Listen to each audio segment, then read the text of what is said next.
Video में हम ये ट्रांसफार्मर का ये कंस्ट्रक्शन देखेंगे और उसकी वर्किंग देखेंगे। भाई ये कैसे वर्क करता है और ये क्यों एसी पर ही वर्क करता है, डीसी पर क्यों नहीं वर्क करता। और जो इसका ये पावर होता है, ये सेकेंडरी टर्मिनल का और ये प्राइमरी टर्मिनल का जो पावर होता है वो ये कांस्टेंट क्यों होता है, और जो ये फ्रीक्वेंसी होती है वो क्यों ये कांस्टेंट होती है, उसके बारे में हम अच्छी तरह से इस वीडियो में अच्छे से समझेंगे। ठीक, तो स्टार्ट करते हैं कि ये ट्रांसफार्मर जो है, पहले तो एकदम ये बेस स्टार्ट करते हैं कि भैया जो हमारा ये ट्रांसफार्मर जो हम ये पहली बार खोज किए, तो वो ये कैसे कैलकुलेशन हुआ उसके बारे में अच्छे से हम देखेंगे। ठीक, तो एक वैज्ञानिक थे जो जिसका नाम था ये फैराडे, जो उन्होंने ये कहा कि जो हमारा विद्युत वाहक बल होता है जो E= होता है वो d∅/dt होता है, उन्होंने ये कहा। ठीक, तो इसके बारे में भी अच्छी तरह से इस वीडियो में ये समझ लेंगे। ठीक ठीक, तो स्टार्ट कर। ठीक, तो ये तो पहले हम ये देखेंगे कि जो हमारा ये ट्रांसफार्मर होता है वो दरअसल होता क्या है। वह एक स्टैटिक डिवाइस होता है, मतलब वो स्थिर डिवाइस होता है। वो एक जगह अपने अवस्था में एक जगह एक स्थिर रहता है। ये जैसे हम कहीं ये पोल पे देखते हैं, ये डिस्ट्रीब्यूशन जहाँ पर होता है, जहाँ से हम ये डिस्ट्रीब्यूट करते हैं अपने वायरों को, अपने तारों को, वहाँ पर हम देख सकते हैं। और सब स्टेशन पर देख सकते हैं हम ये ढेर सारे ये ट्रांसफार्मर स्थिर रहते हैं। ठीक है ना, वो ये जो है ये डिवाइस रोटेटिंग नहीं होती है। ठीक, ये स्थिर होती है। तो यहाँ पर हम ये देख लेंगे कि क्यों एसी पर काम नहीं, क्यों डीसी पर काम नहीं करती जो हमारा ट्रांसफार्मर होता है। ठीक, तो एक हम ये सर्किट डायग्राम बना लेंगे। ठीक, तो उसके हिसाब से हम सब ये समझेंगे। अगर मान लीजिए हम यहाँ पर ये डीसी सोर्स दें, यहाँ पर हम क्या कर दें, डीसी सोर्स दें, यहाँ से ये बैटरी लगा दें हम। ठीक, यहाँ से हम क्या कर लें, एक बैटरी लगा दें और यहाँ से हम ठीक एक कॉइल बना लें। ठीक, कॉइल बनाए पर यहाँ से ठीक, ये हमारा बन गया। तो यहाँ पर होगा क्या, यहाँ से ये करंट हमारा जाएगा, यहाँ से ऐसे जाएगा, यहाँ से ऐसे जाएगा, और यहाँ पर कोई कंडक्टर रख दे, तो यहाँ पर उसी कंडक्टर में से लपेटा हुआ है। ठीक, तो यहाँ पर होगा क्या, यहाँ पर कुछ भी बनेगा, या तो S बनेगा, या तो N बनेगा, या तो S बनेगा, कुछ भी बनेगा, या तो यहाँ पर S बनेगा, या तो N बनेगा। ठीक, कुछ ना कुछ ये कांस्टेंट होगा।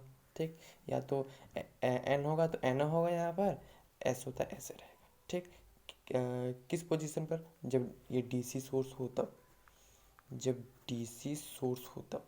ठीक, जब ये डीसी का ये कनेक्शन करे किसी इंडक्टर में, तो उसका जो मैग्नेटिक फील्ड होता है वो ये कांस्टेंट होता है।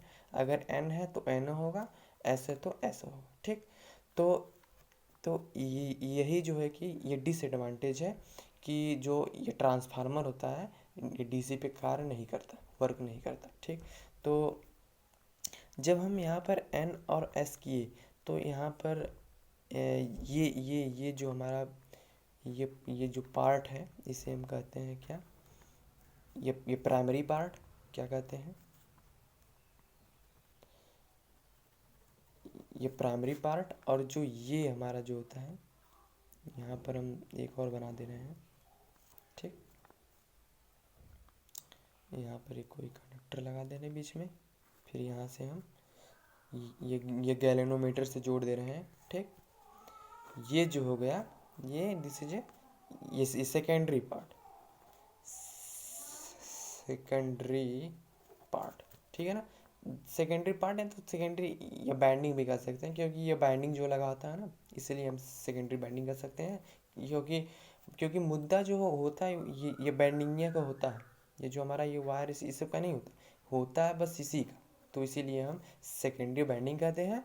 और जो हमारा ये मैग्नेटिक फील्ड हमेशा होता है, मैग्नेटिक फील्ड जो हमारा इंडक्टर होता है उसी के कारण जो है मैग्नेटिक का उत्पन्न होना, और उसी का जो है कि उसी के कारण ईएमएफ का उत्पन्न होना।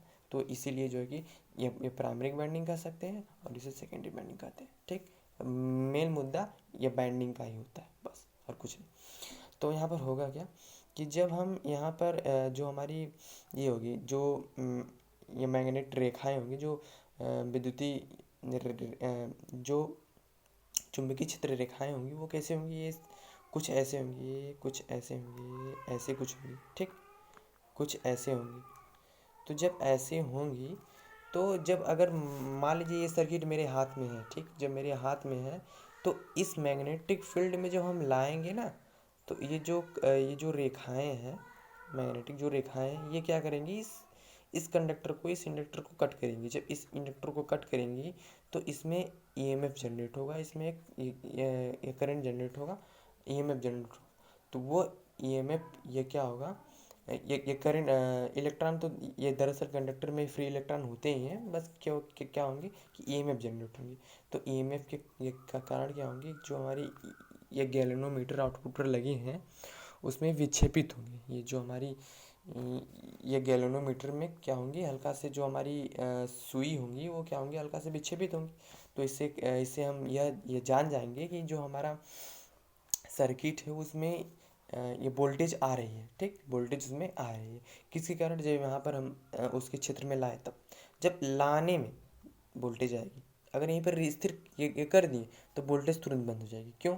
क्योंकि जो हमारी रेखाएं हैं वो उसके अंदर आई तो, लेकिन वो एक बार आई उसके बाद वहीं पर स्थिर हो गई, यानी कि इसके जो हमारी रेखाएं हैं उसके मान में ये परिवर्तन नहीं हुआ।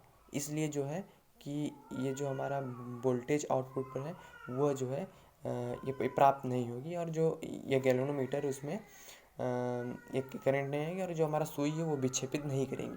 क्यों? क्योंकि जो मैग्नेटिक फील्ड है वो ये परिवर्तन नहीं हुआ। ठीक है, कि जब वहाँ पर हमने ये परिवर्तन कब हुआ कि जब हमने लाया तो ये रेखा उसको कट गई, जब हमने लाया तो रेखा कट गई, यानी कि उसकी मैग्नेटिक फील्ड में ये परिवर्तन हुआ। जो वहाँ पर हमने फोर्स लगाया तब जब वहाँ पर स्थिर कर दिए तो कैसे होगा, होगा ही नहीं। तो इसलिए जो है कि यहाँ पर गैल्वेनोमीटर विक्षेपित ये नहीं होगा। ठीक, तो उन्होंने यह कहा कि अगर हम इसी मैग्नेटिक फील्ड को ये परिवर्तन कर दे तब तो काम हो जाएगा। तो इसीलिए जो है कि उन्होंने क्या किया कि इसके इनपुट पे एसी सोर्स लगाया। इसके इनपुट पे क्या लगाया, एसी सोर्स लगाया। तो जब एसी सोर्स होता है क्या, जब एसी सोर्स किसी भी कंडक्टर में एसी सोर्स अगर लपेट दिया जाए, ऐसे ऐसे ऐसे ऐसे लपेट दिया हमने, जब लपेट दिया जाए तो इसके ये प्राइमरी बाइंडिंग है, जैसे हमने यहाँ पर लिखा ये प्राइमरी बाइंडिंग है। और ये क्या है, ये सेकेंडरी बाइंडिंग है। ये क्या है, सेकेंडरी बाइंडिंग है, दिस इज ये सेकेंडरी बाइंडिंग।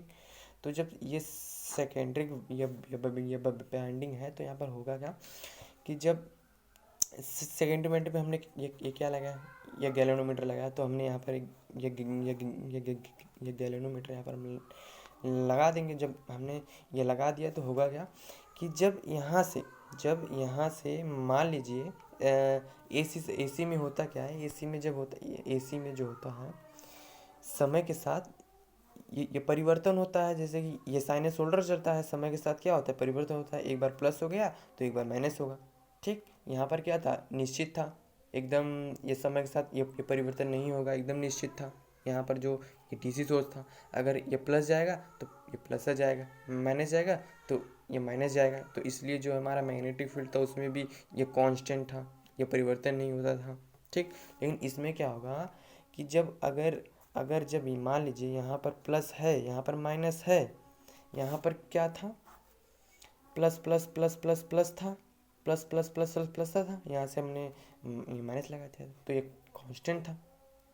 ये था कि नहीं कांस्टेंट। और यहाँ पर क्या था कि एक ही कंडक्टर में समय के साथ परिवर्तन हो गया, यानी कि यहाँ पर एक बार प्लस आएगा एक बार माइनस आएगा।